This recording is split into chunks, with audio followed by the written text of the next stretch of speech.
say something? No. Okay. Good morning, Master and brother and sister.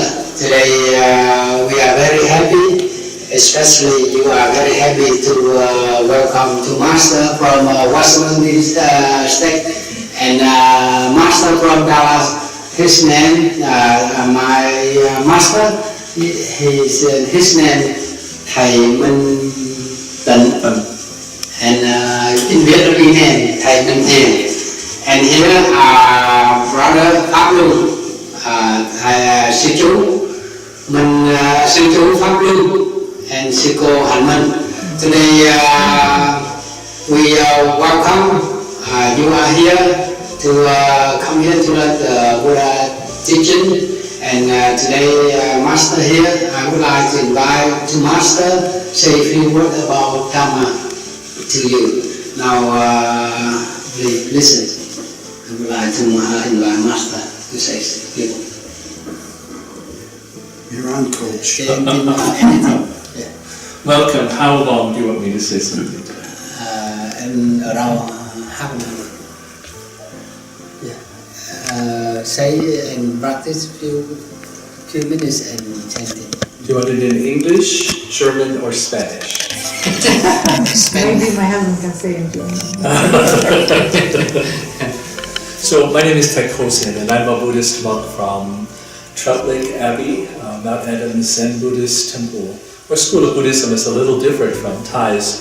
A lot of similarities, but our school is primarily meditation. So today what I'd like to do is have Tai Zi teach you the moving Buddha meditation. And it's a great meditation of joyful practice that's easy to do and will help you find calmness and centeredness inside. But before we start that, have you been a Buddhist or practiced Buddhism or seen Buddhist or? Just very little. Very little. How about you? More. More? A little. A little. How about you, sir? I've always been interested in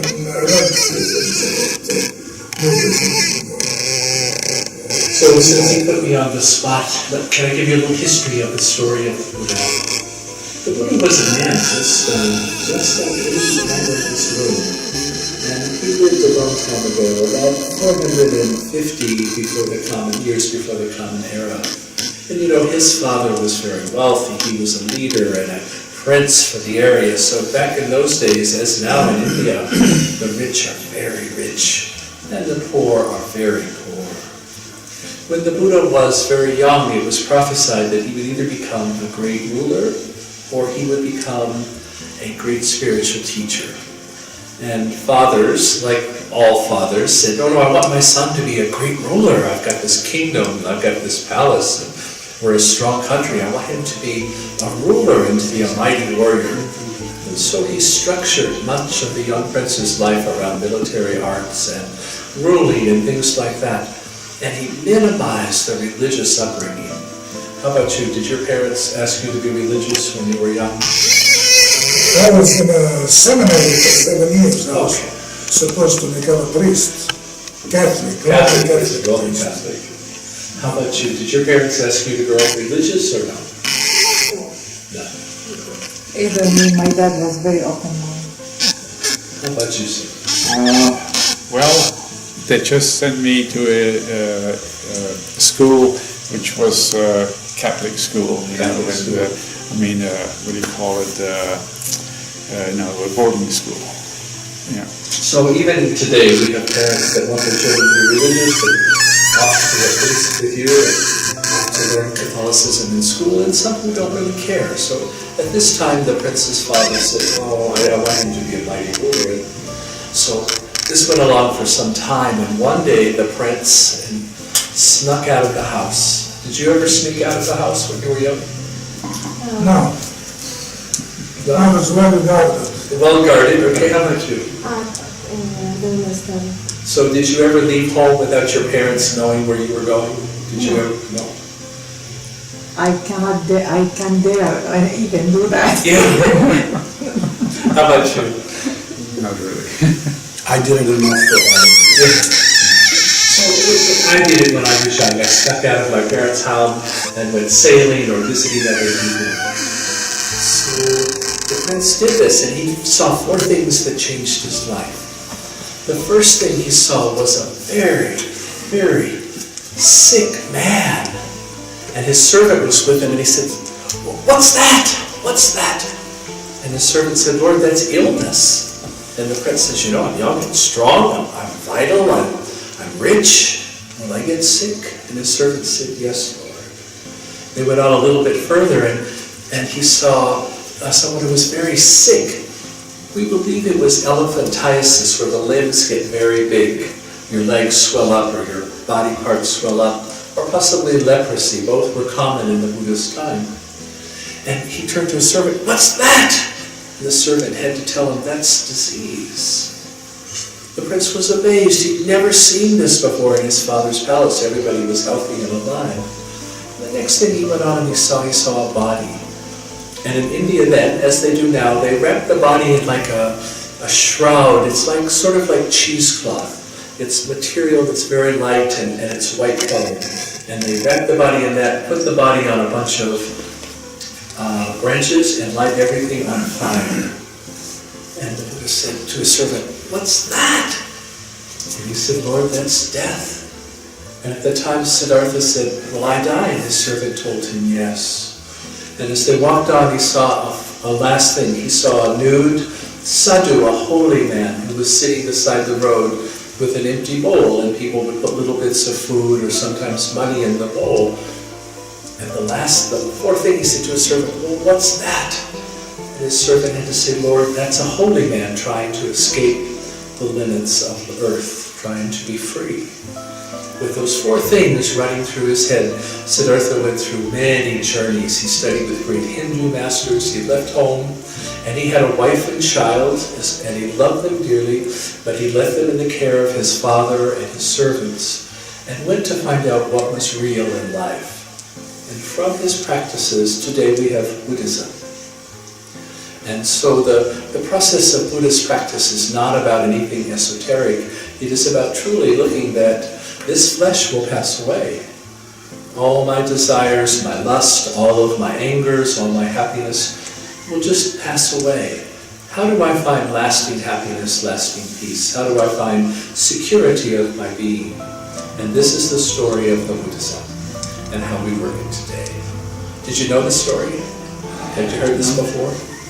I read the book Siddhartha, Yes. and I was impressed by one statement in it. I was impressed by many statements in it, but one in particular. And it says, life is like a river.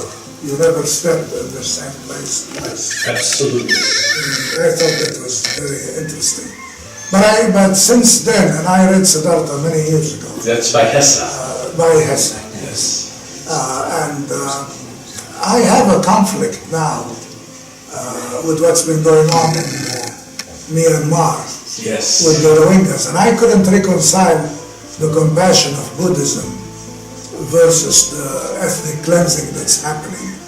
And I have a friend who is now a international war correspondent and spent a lot of time on the border with Bangladesh with refugees fleeing from Myanmar. Yes. And I would love to hear your comment on what happened, especially attributed to Buddhist monks, which I couldn't understand it, because it just conflicted totally with everything I know about Siddhartha and Buddhism and all that. You're so correct. Siddhartha, by the way, by Hesse, was not really about Siddhartha Gautama, the Buddha, but another person of the same name who had a similar journey. Right. But the first rule in the precepts is do not kill. That's right. And And compassion. so, how do we look at Myanmar with their ethnic cleansing and their anti-Muslim approach? Yeah. The Buddha said we all get caught in 3 things: desire, anger, and ignorance. Desire, anger, and ignorance. So for the Buddhist monks to say Muslims are not here, that's ignorance. And it's desire for a pure homeland that's only Buddhist. The deal is Buddhist monks are just people doing the best that we can. We give up alcohol, we give up sex, we give up meat, we give up violence. We embrace looking inside, doing meditation, chanting, and living a peaceful life. That doesn't make us perfect. It makes us people who are trying hard. Our Theravada brothers and sisters who will wear the orange robes from Myanmar are good people inside their heart. But still, even in the best person, desire, anger, and ignorance can happen. We have dear friends in Eastern Europe who were Muslim and dear friends who were Catholic. And they hated each other and fought back and forth, and terrible atrocities were done. In the United States, as Western civilization moved on, they were terrible to our Native American population. We brought slaves to the U.S., terrible to people of color. And so it's easy for people who empower especially to force other people to do things that they don't want to do. The compassion of the Buddha said it doesn't matter any nationality, any color, any religion. The compassion of the Buddha is that we're all in this river that you talked about earlier. We're all in the river together. So for Myanmar, there's no way that is a Buddhist activity. But I will tell you what, I've been a monk for over 50 years and I still sometimes do un-Buddhist activity. I still find myself sometimes angry about something, especially politics. And I have to go back and say the metta practice, loving kindness practice again and again until I can clear my heart of that. So I would ask you with compassion to look on the people committing those terrible atrocities in Myanmar and know that they're just stuck in anger, desire, and ignorance. But the goal for them is to wake up and to find peace with all beings. Does that answer your question? Well, it gives me another angle which I needed to. Yes. You know, Christ is called the Prince of Peace, and yet the most violent religion in the history of the world is Christianity. Sure. More people have been killed in the name of Christ than any other faith. Yes. So it is not the faith that goes awry, but people's interpretation and people's actions. You know, when HIV and AIDS first came into practice, people said, we're not going to touch them, we might get it, we might die. And yet it was the Mother Teresa's that went out and helped the folks with HIV, and the Catholic priest, and the other folks who were trying, the families who recognize compassion. When we're afraid, we do terrible things. In America, we took American citizens who were Japanese ancestry, and put them in concentration camps during World War II because we were afraid. So the deal with all people, of all races and all religions, is that we all get stuck in desire, anger, and ignorance. And the Buddha tells us our desires are not terrible, but it is our attachment to those desires that cause suffering. And me, I have a secret desire that's not too secret. I would like a 1-ton Dodge Ram pickup, 4-wheel drive with a big cattle guard in front. That would make me so happy. But those are about $70,000. I'll never have one of those. But my life will be perfectly happy without it. Would I like one? Yes, but I have no attachment to having one. And that is the gift of the Buddha's teaching. To look at our stuff, to look at our desires, our angers, everything else, and not become attached with them. So I'd like to do, first of all, a metta practice, which Tai Zi here is going to lead us in. He's very good at metta, and then he'll show us a sitting meditation. I'll be glad to hold this. You can do this. This is when your teacher is with you. He tells you what to do, and you say, "Yes, teacher, I'd be happy to do that." So metta, what is metta? In our Buddhist practice, metta is loving kindness. And it calls to us as a basis of how we live. You talked about compassion. And with compassion comes loving kindness. It's difficult to be compassionate if you're not able to generate the loving feelings towards something. And in our metta practice, we bring to mind as frequently as we must, which is every single day, and many times, this need for loving kindness, for metta. This is a practice that has some movement to it, which we use periodically. I use it when I wake up sometimes in the morning as to begin my day, to set my basis for remembering why I'm here and what I'm supposed to be doing with my life. And so if you're willing, we're going to simply put our right hand over our heart and left hand over that. And the Buddha's teaching tells us that no one is more deserving of our love than ourselves. If we do not know how to love ourselves, it's difficult to love others. And so as if you were giving your heart a little squeeze, a little loving squeeze, say after me, may I be well. May I be well. May I be happy. May I be happy. May I know love. May I know love. May I know peace. May I know peace. And now if you're willing, just put your hands up a little bit like this.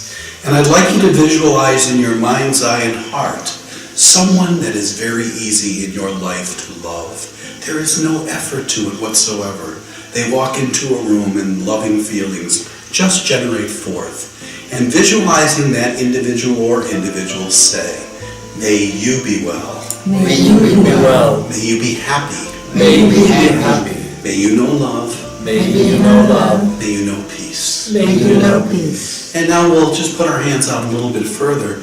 And I'd like you to think about no particular person, but just all the people we encounter in an everyday situation that we do not know their name, we don't know what they're about, we have no idea whether they are in suffering or in joy. They're just people that pass us in the night. But we want them to also experience metta, loving kindness. And we say to them, may you be well. May you be well. May you be happy. May you be happy. May you know love. May you know love. And may you know peace. May you know peace. And now if you can put your hands out just a little bit further, this is the one that's a little harder for all of us. I'd like you to visualize someone or some group of people, somebody in your life that makes it difficult to love. I know exactly who that is in my life. The minute they walk into the room, I get tight, and I say to myself, this is really hard to love them, but I must love them. And so let's say to those people, may you be well.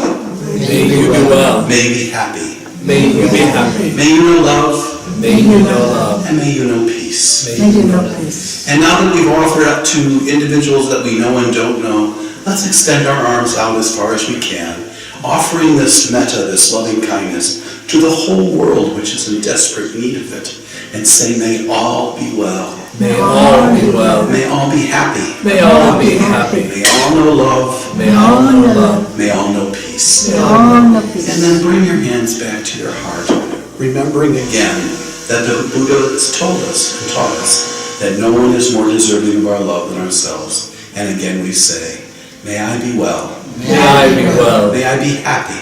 May I be happy. May I know love. May I know love. May I know peace. May I know peace. This works really well when you're driving and like Texas drivers don't know how to use those things on the side of your steering wheel called turn signals. And see, the old way used to be a different hand signal. And maybe some words about you idiot, you jerk. Instead now I can generate a different feeling and I can extend a hand and say, may you be well, may you be happy, may you know love, may you know peace. Can I squeeze in one more question? Of course. One more question. In many religions that I became familiar with, they all have their version of monks. And there are people who get out of the mainstream of life Yes. and go for celibacy and go for eating less. And I don't understand that. I thought that the Creator created what we have for us to enjoy. So celibacy is, to me, goes a little bit against the natural progress and natural procreation.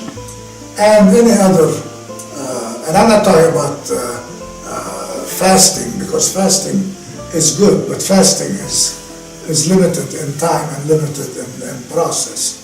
And it is in all religions too. So why did you think that you should dedicate your life? You said you've been a monk for many years. Yes. Why would you get out of the mainstream and not marry and eat normal? And you can still be a good man and a compassionate man and all that. I tried. I got out of the monk business. I mean, my convent seminary a long time ago, but I kept a few things that I thought were good to continue to live by. But that's one more question that I had, if you indulge me, I would appreciate it. When the Buddha was asked by a sage who happened and said, what have you gained with all your practice? What have you gained with your meditation? What have you gained with all this? And the Buddha said, nothing. And the person asked him, nothing, why do you do it? And the Buddha said, well, ask me what I've lost. And the man looked at him and says, all right, well, what have you lost? And the Buddha said, I've lost anger, and I've lost agitation, and I've lost frustration, and I've lost anxiety. And so the life of living a life of celibacy or not eating meat or any of the other things. In some countries, monks do have sex and do eat meat. In Japan, that's common. Parts of the Tibetan practice, that's common. But the deal is to look within and find peace within our own hearts. And the practice of what we do, as a priest in Japan, you have a wife and children, you own the temple, and you leave the temple to your oldest son.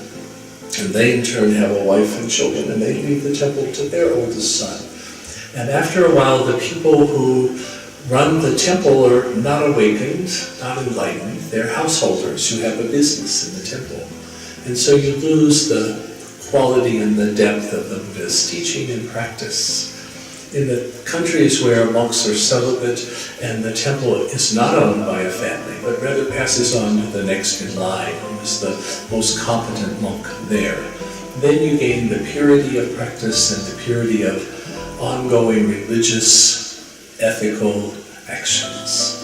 And so it's not that sex is bad. I think sex is pretty wonderful. And it's not that eating meat is bad or overindulging. I'm a fat old monk. So I certainly overeat at times. But it is the process of self-discipline that allows us to be free. If you take a child into a camp, one of everything, or maybe two of everything. But if you take an adult, adults can look and say, this is not healthy for me, I choose not to eat that. It is the same with life. And being a monk doesn't mean we're perfect, it means we're doing the very best we can to be the best kozen I can be. To be the best Taizhi that he can be, the best nun she can be, the best monk or best novice that they can be. That's our attempt. And so it's not about gaining anything, it's about letting go of all the other stuff. Does that answer your question? And people from Lebanon should not ask questions because they're hard.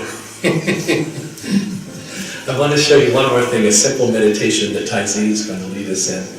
And this is a meditation that anyone can do. People say, oh, I can't meditate, my mind gets too busy, too active. And the goal of meditation is not to stop thinking, but just to be still and let our thoughts come and go. You ever had thoughts that weren't real and sort of crazy? Have you? Sure. Sure, we all have. How about you? Have you ever had sort of crazy thoughts? Sometimes, yes. Yeah, we all do. Yeah. How about you? Well, absolutely. So we cannot control our thoughts. They're just crazy. The Buddha called it monkey mind. But in the US, not so many monkeys, so I call it puppy mind. Have you ever seen a little puppy? Oh, I like this. Oh, this. Oh, I like this. Oh, no, I like this. And puppies are all over the place. And that's how our minds are. Just like our feelings.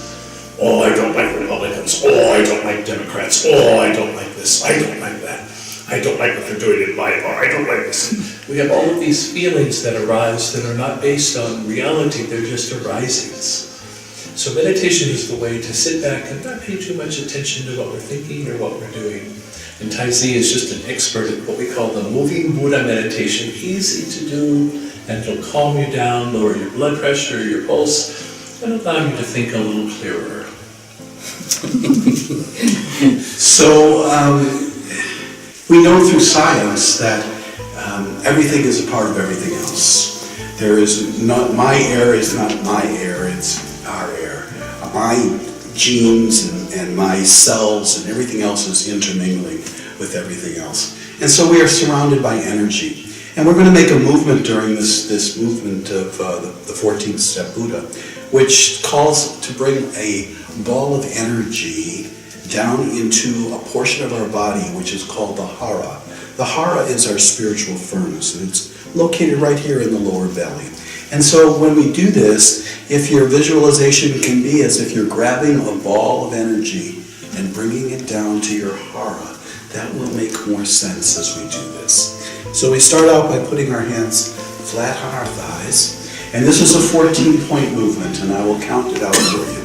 So the first movement is opening your right hand. The second movement is reaching up and grabbing that ball of energy. That's 2. 3 is bringing that ball down to the hara. Then the 4th is opening your left hand and doing the same thing. Reaching up with the left hand. 5. And bringing it down is 6. Now that we've had the benefit of this energy for ourselves, let us give it back. And so with our right hand, we come up to our heart. That's 7. Give it back to the world is 8. Bring our hand down is 9, and a close is 10. We do the same thing with the left hand. 11, 12, 13, 14. In our meditation practices, sometimes we coordinate our meditation to calm our minds with our breathing.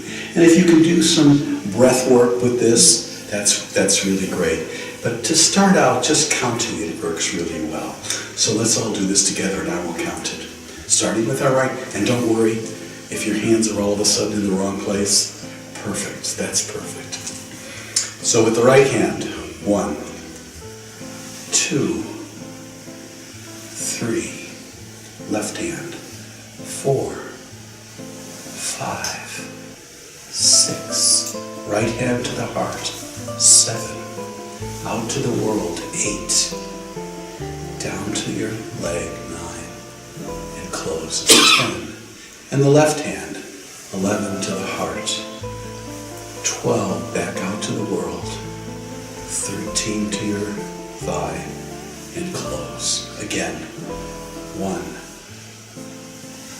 2, 3, 4, 5, 6, 7, 8, 9, 10, 11, 12, 13, 14. It's a wonderful way of just regaining some balance. It takes no time at all, but it takes our mind out of that crazy monkey mind or puppy mind that Tai Kozen talked about, and allows us to focus, narrow our focus to something else. So it is a gift to you.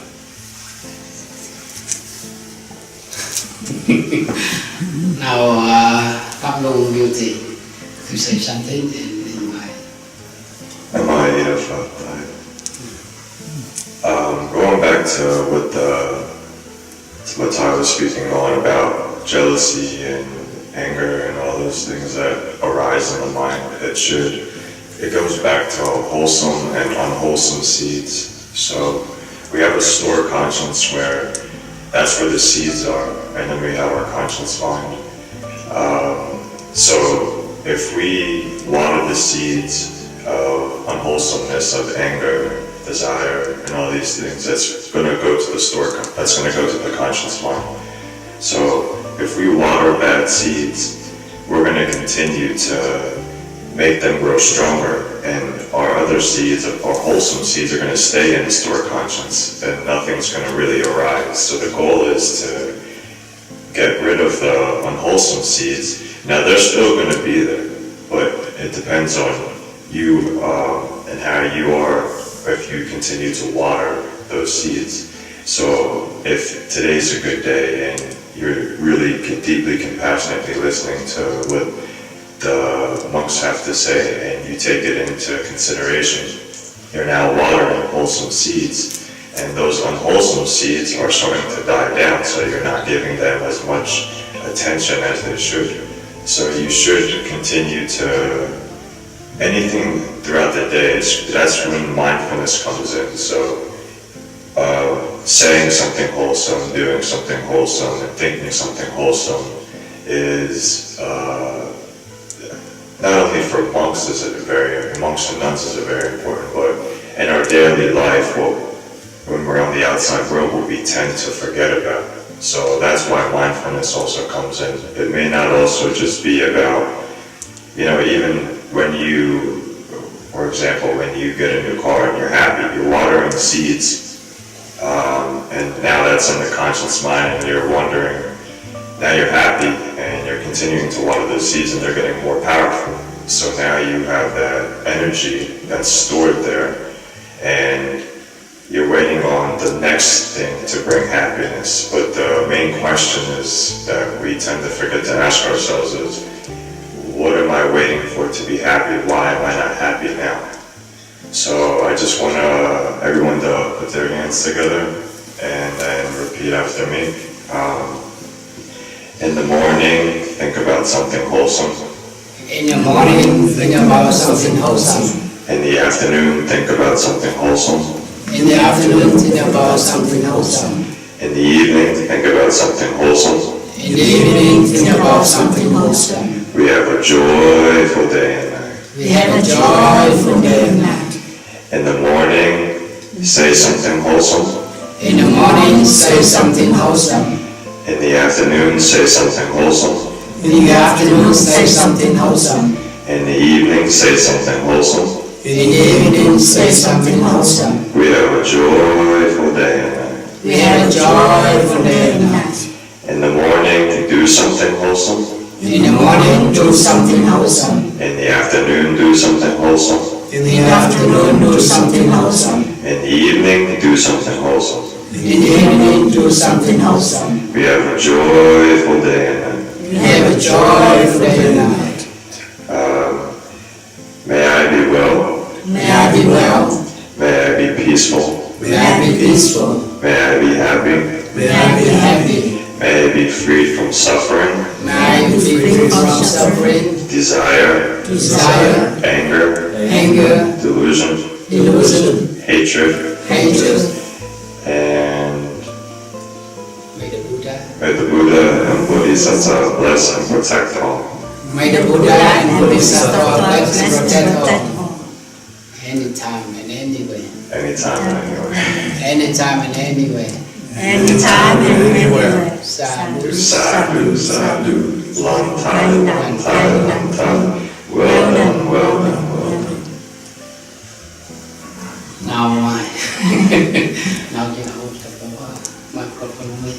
Now please and we practice singing together. Meditation song. Breathing in. Now repeat after me. Breathing in. Breathing in. Breathing out. Breathing out. Breathing in. Breathing in. Breathing out. Breathing out. I'm blooming as flower. As flower. I am solid as mountain. As mountain. I am firm I am wrong. as the earth. I am free. I am free. I am free. I am free. Breathing in. Breathing in. Breathing out. Breathing out. Breathing in. Breathing in. Breathing out. Breathing out. I'm water. I'm water. Free trusting. Trusting What is real? was it What is true? What is true? Deep inside Inside of me. of me. I am free. I am free. I am free. I am free. I am free. I am free. Now play one more time. Breathing in. Breathing out. Breathing in.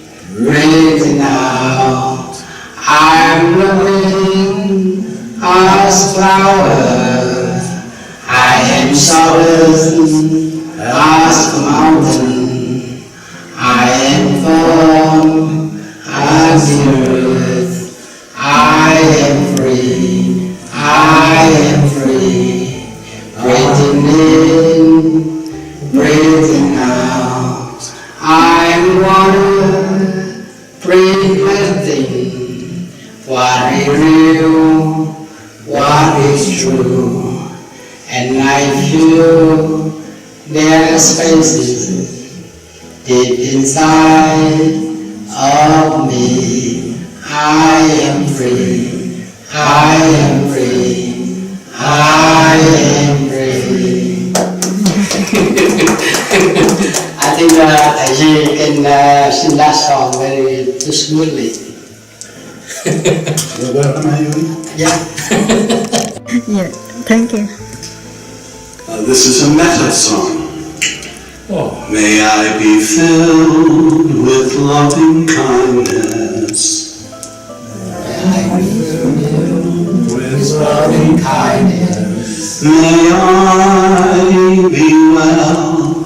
may I be well, May I be peaceful and at ease. may I be peaceful, And at ease. May I be happy. may I be Happy. Let's try it together. May I be filled with loving kindness. May I be well. May I be peaceful and at ease. May I be happy.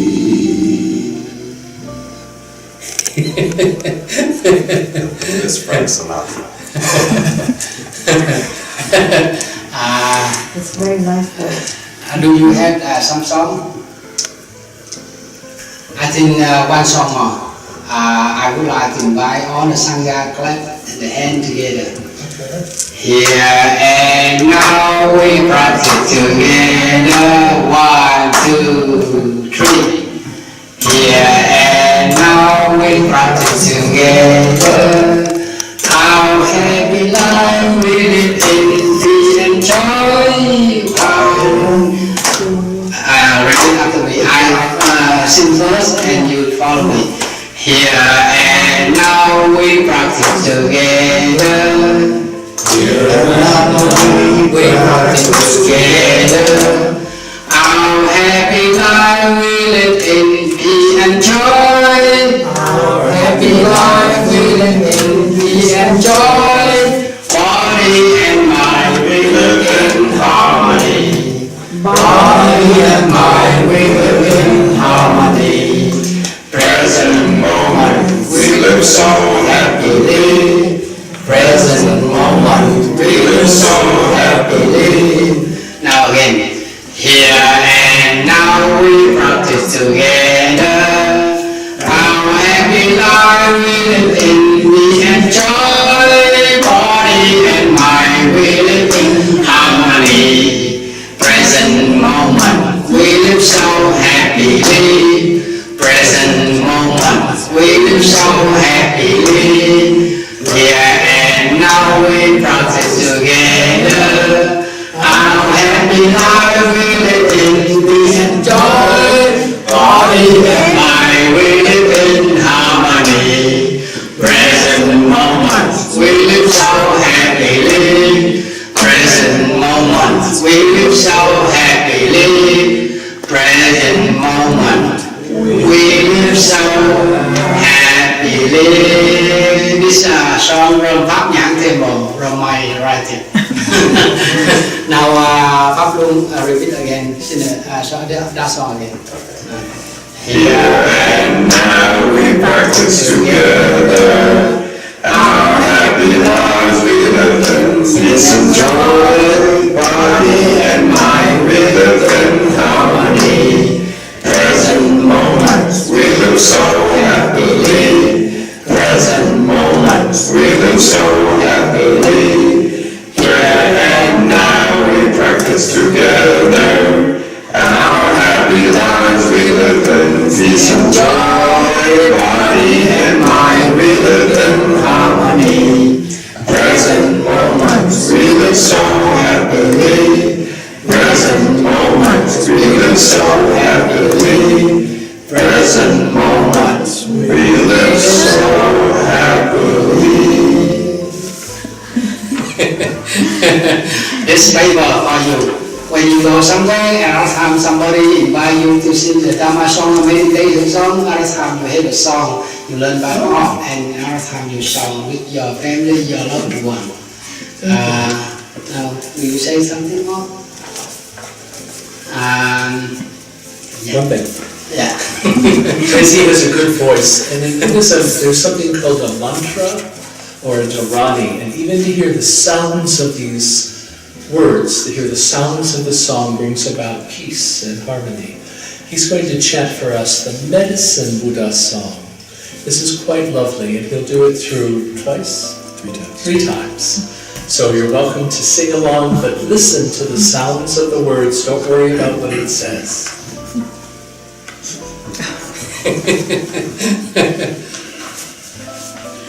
Om Namo Bhagavate Vaishya Guru Vaidurya Prabha Rajaya Tathagata Arhate Samyak Sambuddhaya Tadyata Om Vaishya Mahavaishya Raja Samudgate Swaha. Om Namo Bhagavate Vaishya Guru Vaidurya Prabha Rajaya Tathagataya Arhate Samyak Sambuddhaya Tathata Om Vaishya Mahavaishya Raja Samudgate Swaha. Om Namo Bhagavate Vaishya Guru Vaidurya Prabha Rajaya Tathagataya Arhate Samyak Sambuddhaya Tadyata Om Vaishya Mahavaishya Raja Samudgate Swaha.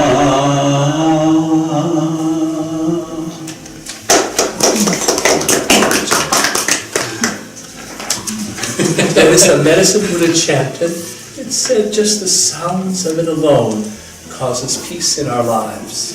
And there's been several Western songs, like some of the arias, the great arias of Catholic music and religious music, that bring about the same peace.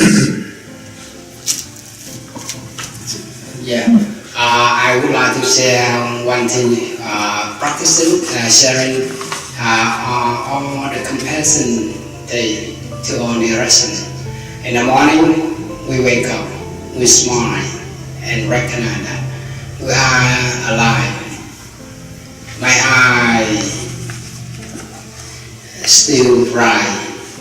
My ear can hear everything clearly around me. My nose breathing in and breathing out. My tongue enjoy the Dharma pleasure. My body feels healthy, peaceful, and well. You know, we had someone, loved one, but when they sleep one night, but when they wake up, somebody cannot hear the sound. But when we are still alive and we treasure our healthy body and mind, and I pray for all sentient beings and insentient beings living there in peace, joy, love, and understanding together. When I practice so regularly, anytime and anyway, my mind gets imbued with the substance of compassion, love and kindness, wisdom, happy to ourselves and to others, right here and right now in the present life. May all living things and living beings on earth be well and happy all the time and free from suffering, anger, illusion, hatred, and ignorance. If we practice like this, I hope so, you nurture your compassion and love and kindness from your heart, from your practice. And another time you have happiness and love, and you share someone you love, someone you don't love, you can share on. Okay? It's the practice spreading the compassion heart to all the rest. Yeah. And now may the day be well and the night be well. The day and night who system on the bearers, may the Buddha and Bodhisattva bless and protect us. The countenance of the world on one, like the full moon or like the orb of the sun. Shine with the light of clarity, the Buddha and Bodhisattva bless and protect on any time and anyway. Namo compassion, Mother Buddhaya, Namo compassion, Father Buddhaya. I would like to invite all the Sangha change the name of the Buddha 3 times. Namo Sakyamuni Buddhaya.